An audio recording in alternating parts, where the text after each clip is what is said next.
Live from the BDN Studios, it's Bang and Dang. That's awesome. If you don't like that, then You ain't black.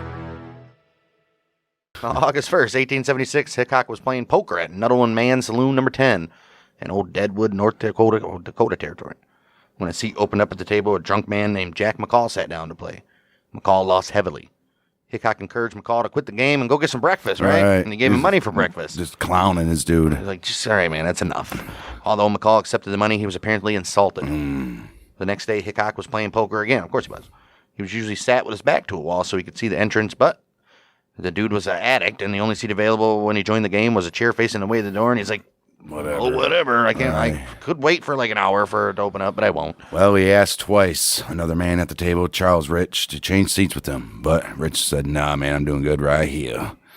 McCall. You think Charles Rich felt like shit? Right, I bet. McCall then entered the saloon, walked up behind Hickok, drew his Colt Model 1873 single-action Army 45 caliber revolver. Okay. Serial number 2079. Oh, nice. As identified by William Massey, the riverboat captain seated at the table, and shouted, "Damn you, take that!" before shooting Hickok in the back of the head at point-blank range. Hickok died instantly.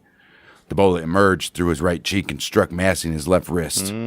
Hickok may have told his friend Charlie Utta and others who were traveling with him that he thought he would be killed while in Deadwood. Oh, man. May have told. How do we know this? Right.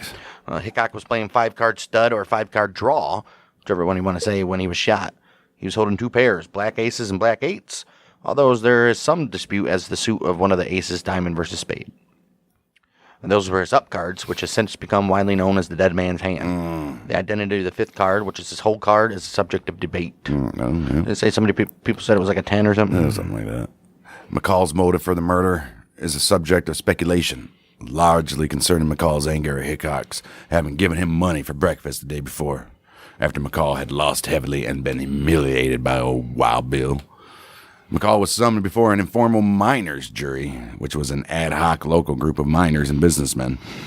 He claimed he was avenging Hickok's earlier slaying of his brother, which may have been true. A man named Lou McCall had indeed been murdered by an unknown lawman in Abilene, Kansas. But whether or not the 2 McCall men were related is unknown. As well as whether or not the unknown lawman is Wild Bill. Right. Well, McCall was acquitted of the murder, which prompted editorializing in the Black Hills Pioneer, saying, should it ever be our misfortune to kill a man, we would simply ask that our trial may take place in some of the mining camps of these hills. Yeah. Calamity Jane is reputed to have led a mob and threatened to kill. What? Oh.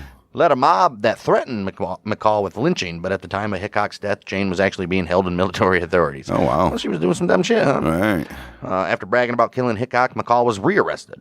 Second trial was not considered double jeopardy because of the irregular jury in the first trial, and because Deadwood was at a time an unorganized Indian country. Yeah. Right? Well, now you're facing actual U.S. Wow. The new trial held in Yankton, capital of Dakota. The territory, not the state. Hickok's bro, Lorenzo Butler, traveled from Illinois to attend the retrial. Oh, yeah. McCall was found guilty, sentenced to death. Yeah.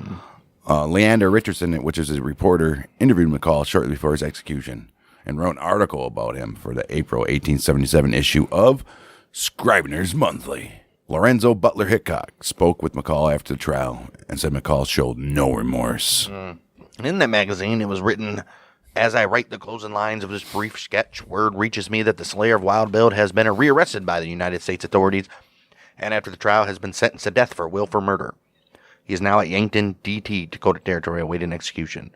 At the second trial, it was suggested that McCall was hired to do his work by gamblers who feared the time when better citizens should appoint Bill the champion of law and order, a post which he formerly sustained in Kansas border life, with credit to his manhood and his courage.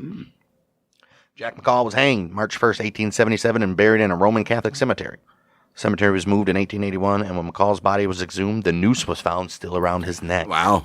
Didn't even save the rope. Oh. Charlie Utta, Hickok's friend and companion, claimed Hickok's body and placed a notice in a local newspaper, the Black Hills Pioneer, which read this: died in Deadwood, Black Hills, August 2nd, 1876, from the effects of a pistol shot. J.B. Hickok, other known as Wild Bill, formerly of Cheyenne, Wyoming. Funeral services will be held at Charlie Utta's camp on Thursday afternoon, August 3rd, 1876, at 3:00 p.m. All are respectfully invited to attend. Oh, that's beautiful. Almost the entire town attended the funeral. And Charlie had Hickok buried with a wooden grave marker reading this: Wild Bill, J.B. Hickok, killed by the assassin Jack McCall in Deadwood, Black Hills, August 2nd, 1876.